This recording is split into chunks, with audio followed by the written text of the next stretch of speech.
All right, hey traders, TG Watkins here. It is September 11th when I'm recording this, and a couple things to talk about that. So number one, remembering September 11th for all of us out there. And somebody in one of the subscribers in the Moxie room mentioned, he's like, "Well, so much for the market being bullish on September 11th." And I'm like, "Yeah, actually, now that you remember it, I do remember that." Generally, there has been bullishness on September 11th, kind of like how there's bullishness leading up to 4th of July. It's kind of one of those things like, hey, we're America, let's go. The market sometimes is nice to things to try to be like, hey, let's remember September 11th and kind of have a nice strong bullish day. And so we're definitely not getting that today, though. The market decided to open up and went straight down. Now, there could be a couple of factors at play. Number one, this could just be technical. We could be looking at this and just saying, hey, look at that. The S&P ran right smack into the underside of the downtrending hourly 50. The other thing, we had CPI came out at 0.3% as opposed to a expected 0.2, so just a tick higher. It could also be the debate.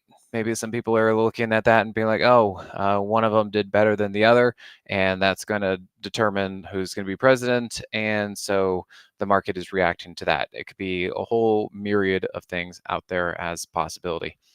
So for me as a technician and a market trader, I'm looking at the technicals, and I'm chalking this up to this for now looks like a bear flag on the hourly chart.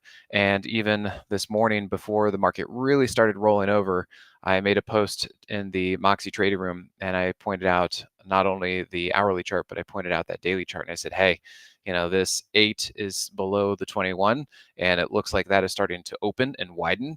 And I think that that is that's a potential concern. And I said, hey, this looks like it's getting weaker to me. And so we could be experiencing that. And what you could see is it's kind of similar to what we were getting back here the last time we got that big move down. Now, that big move down last time was accelerated by the whole yen carry trade debacle, but I was expecting the market to go down. I just wasn't expecting it to go down either that much that quickly. And then that kind of sparked it because it was more or less kind of a news event, and then I think the Bank of Japan kind of reversed some of their actions on that. That, in addition to just how quickly this thing happened, and 10%. I mean, it was a 10% pullback, and that provided a lot of liquidity because it was just so fast, so quick, and then that jumped the market back up. But the market was just not ready to go up. And I do have some macro reasons for that. So if you guys out there in the social media universe, if you guys watch my bi-week or every two, I put out 2 per week newsletters, video newsletters from the Profit Pilot YouTube page. If you guys want to go check those out, then you can see that one of the things that I had been mentioning is the breadth, the number of stocks over their 50-day SMA, and also the put call ratio. And both of those were basically at bullish extremes, which was telling me that they were kind of at the end of their rope as far as bullishness goes. And I was like, it kind of seems to me that this market might be setting up for a prolonged either move to the downside to help cycle these things down, or just chop noise, something to get those macro indicators working back down to help build a new base for the market to go back up. So that's why I was like, yeah, I think that explains why that even though we had a really big run back up, that's why it didn't break out, and that's why we're starting to experience this pullback in through here. And so going from there, the question is, well, do we keep going down or what do we do? And I think there's a possibility that the market could actually continue going sideways. So like the last time we really had a major pullback was here, which was September, October, November. So we're kind of in that season again. So there is always the possibility that we do come down into support, but there is also the possibility that we really just go sideways for a while, for a few months. We don't know which one we're going to get. We're going to have to keep kind of keeping tabs on this and seeing where we're going to go. For now, you can also see that we had that really big dip right there, that the yen carry trade thing, and that was kind of a shock to the system, and that's why things jumped back up so much. And so I'd say the next line in the sand is going to be the weekly 21. Are we going to stay above the weekly 21, or are we going to drop below it? What are we going to do there? And so that's kind of on my radar as far as things. And then if we look at the hourly time frame, you can kind of see why I also think that we're going to get some more downside, because if you just look at the previous move to the downside, what do we get? What are we getting? We are right there running right into the underside of the hourly 50. Now, if you guys are savvy and you're kind of looking at this, you might be pointing out one thing. Check this out. You might look at this and be like, well, what about that move? Aha.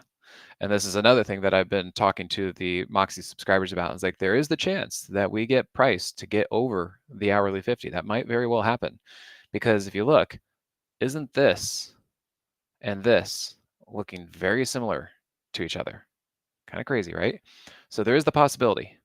And but if it does happen, I'm not trusting it. We can trade it. You can day trade it. You can do whatever you want to do with it. You can expect that. But we have to remember that if price gets over the hourly 50 and the Moxie indicator will pretty much be below zero, that's what I call an inverse trampoline move, meaning that price should not be over the 50 if the Moxie indicator is below zero. And you can see that was that same condition that existed back here too. Okay, so it can happen, but just don't trust it. So we can trade up into it. I should have thought about this before I got on, but does anybody know when the FOMC is? Let me see if I can look that up real quick. Maybe somebody in the Moxie room can help me with that while I am talking, because I don't think it's this week. It's probably gonna be next week. I'm trying to look here. So it looks like the 18th. Yeah, thanks. Yeah, Will. Awesome. Thanks. All right, so where is the 18th? We got a few days out. We're at the 11th, so next Wednesday. Yeah, so we got a week. I was going to say it's going to be interesting because that was an FOMC meeting. And we always know that those FOMC things can be a little bit crazy. And it would be interesting to see if we set up for something into the FOMC and then have the FOMC really do a fake out and go the other direction. So I'm not sure if that applies in this scenario, mostly because I don't think the timing is quite there, but we should watch for this. So as much as today was a really, really big down day, the market never goes in a straight line, and we could go up just as much as we could continue going down from this point. So I'm kind of wondering if the possibility that today's drastic, very sharp move to the downside might actually be setting us up for another bounce to the upside for however long that might go. So let's take a little bit closer look down here. And Jonathan, I see your comment, and this is kind of what I was talking about earlier. Do you see how the potential for this setup that we're experiencing currently could also resolve the way that yesterday set up? So Jonathan, you and I were just on the mic here in the Moxie room, and you know how I said, hey, we do need to be careful today. We need to see if price is going to, on the SPX, get over the 2-minute 50, then maybe it's going to pull back and test the 2-minute 50. But as I said, like, which playbook is the market going to pull from today? And what we saw yesterday is the market found that low and then just rallied higher. So we don't know. We don't know if that's going to, well, there you go. It might actually be happening today. So for those of you, gosh, let me see where we are on the, yeah, there you go. That's a nice, decent entry right there on the 54.70s. Just a hair late. I don't, you guys can maybe chase this if you want to. It's a little bit up there, but we're going to have to see if that actually turns into what we got yesterday. Right there. And we'll have to see if there's, I don't know, this is actually looking kind of strong. So I don't know if we're going to actually get a pullback into the 2-minute 50. Maybe the next best opportunity is a little bit of a pullback into the 2-minute 21. And so we'll have to see if that happens. But yeah, look at that thing. It looks like we might be getting a repeat of yesterday. Yeah, let me see. What else can I do here? Let me keep 54.90.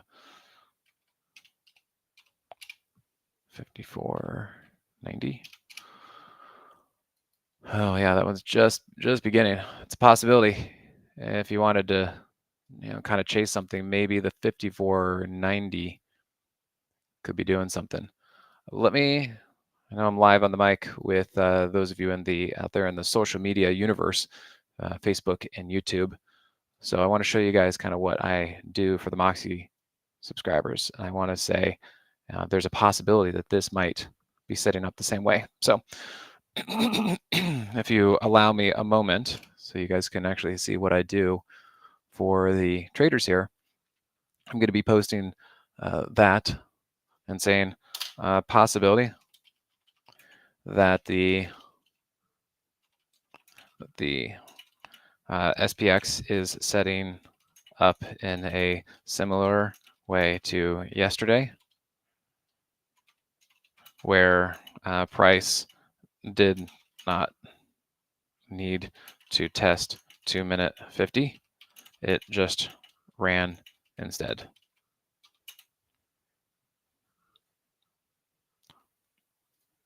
All right, so at least I put that out there, since not everybody is always on the mic with me. I got a lot of people who just kind of watch the alerts and stuff like that. So well, it's going to be a little tricky because the market is coming from a low, and we still have a lot of twists and turns that might need to happen. So it's going to pretty much go one of two ways. Either it's going to be successful and just keep kind of running up for the day, or we kind of come up here, reach a point, pull back, and then maybe we do some sort of setup later in the day for that. So a little bit tricky in through there.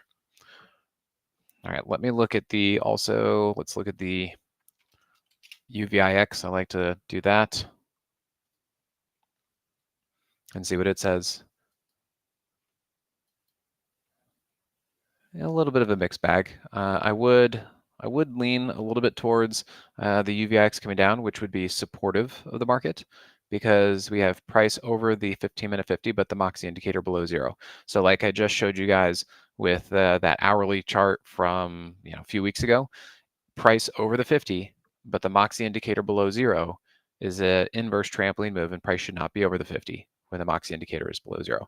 So the fact that the UVIX is pushing over the 50 with the indicator below 0 should lean towards this coming down, which should be supportive of the market moving up.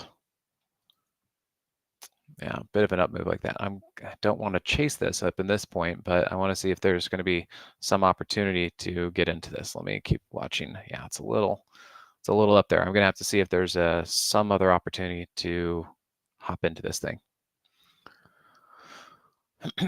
All right. Well, while I watch that on another screen, and actually let me change to this one. Pretty wild day. We got a big move down, and we got a nice reversal on the way up. So yeah, this market is all over the place. That being said, let's take a look at things like MAGS, which is the Magnificent 7 ETF, in case you guys didn't know about that one out there. And this is why I'm saying that there is a possibility that the market might actually just be going sideways, because this is looking, for now, that's looking like a pretty good bull flag. Of course, it can do anything it wants. It could go up and go down, something like that. But for right now, that's looking pretty level. We had this kind of blow off top up there, and then we had the yen carry trade low. And where are we? Right smack in the middle of that. And so we'll have to see what this wants to do as far as kind of recovering, finding some support, and if eventually it can resolve higher. I'm a little hesitant to think that the market is really going to kind of break out and run higher at this point, because put-call ratio, breadth, and we also have the upcoming election. And so this could be a lot of stuff that the market's just going to need to digest for a while. That being said, I'm also watching this. Here's kind of your double bottom. There's some positive divergence in through there, and I want to see if that's going to maybe set something up for some upside. But yeah, I'm just kind of having to think that the market may not really be wanting to kind of rip up and out until after the election. That being said, if we look at something like the RSP, which is the equal weight of the S&P, I do want to point out that it made new highs right there compared to the S&P, the SPY. And I think that the reason for that is because I think that tech and growth and the names that a lot of money gets pumped into when the market is doing really well, I have a feeling that those names are the ones that are kind of getting they're just not getting get bought right now. They're the ones taking a break. They've had huge moves over the last year and a half, and I think going into the election, those big players, institutions, are probably pulling back from some of those kind of names in preparation for the chaos that might happen with the election. Like, we just don't know who's going to. They don't know the path of the next administration because we don't know what the next administration is going to be. And so I think that there is a rotation into more defensive kind of, J&J. And not that J&J obviously has been doing great overall, but if you look at this, it's been up compared to, say, Apple and Amazon over the last couple months. And it could be a place of flight to safety while the market kind of gets itself figured out. You can see that things like Walmart continue to do well. I believe Costco has continued to do well.